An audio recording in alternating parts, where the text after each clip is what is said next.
Here we go. Kansas City Nights with Tyson Leslie. Hello. Welcome back to Kansas City. Thank you. When's the last time you were here, by the way?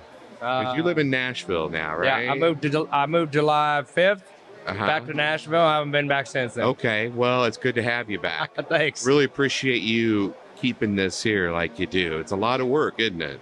It is a lot of work, but it's kind of that labor of love thing now at this point. And this is a 6-1. We got one more next year, and then I'm decided at that point I'll decide whether or not we're going to keep going. Yeah, right. So one more next year for sure. Yeah.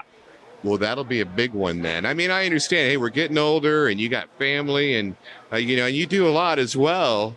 What projects? What other projects do you got going on right now? I don't have a whole lot. I tour with the band Vixen. Yeah. It's a female hard rock band from the 80s. And and do some tour managing stuff for them. We start back up at the end of June. Let's talk about Purple Jam. I mean, what was it? I obviously love of Prince, but talk about starting that up. So let's see. When did we start this? I don't even remember. We skipped 2020 obviously because of COVID. So I think we started this either the year before I moved or the year after I did. Yeah, there you go. So I booked this show, the first one, in January, just because I was a Prince fan, and I just thought it'd be fun to do something like this because I've been doing stuff in Nashville like this.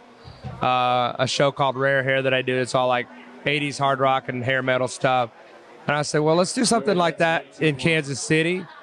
And the Prince thing just seemed like it would be fun, and it worked really well. And then he died. And then, so that changed a lot of things in terms of like how I didn't know what it was going to be like. It was kind of scary. And the first one, because of that, was sold out.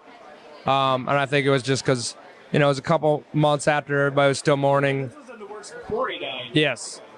And, we booked it back in that January. I was because the owner of the club, Frank, called me and said, hey, I want to do something with you. What do you got? Let's do something, at my club. Because I was playing at all these other clubs in town all the time. I said, yeah, I'd love to, because this is my favorite place in town. And so what do you think if I do a jam and it's all Prince music? Do you think that'd work? I said, yeah, that'd be great. Let's do that. Let's try it. Let's see what happens. And we had about, 60 people on the show, or something like that. And how many do you have now? This one's around 100, a little less than 100. That's amazing. And it's just kind of continued to grow like that over the years.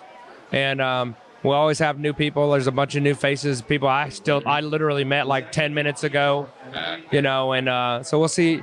That's part of the fun. And I like, there's different facets and almost cliques in this town. Like, you got your Midtown kind of hipster guys and stuff like that. You got your Johnson County band. You got your cover band guys. You got your original band. I try to kick a little bit of everybody. You do. In a pot. And so you guys work together and be friends and, play music together and see what happens. And see how you're still touching musicians in Kansas City, even though you've been in Nashville this whole time. You're still doing it, man. Yeah. How about the donations, the proceeds? They go to foundation, right? Every year it's a charity. I pick a different local charity because it doesn't seem fair to ask a bunch of people come play for free and not be able to pay them, only to fill my pocketbooks. But there are expenses that I have to, just flying myself here, things like that I got to pay myself back.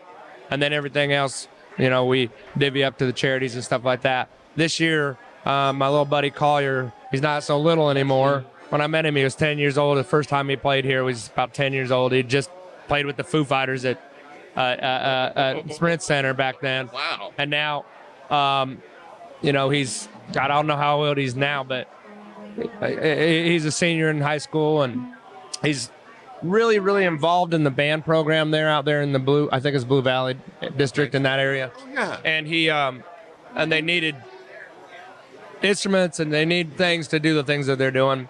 I was like, usually I try to think of charities like where people are kind of in need, like, cancer, bad things.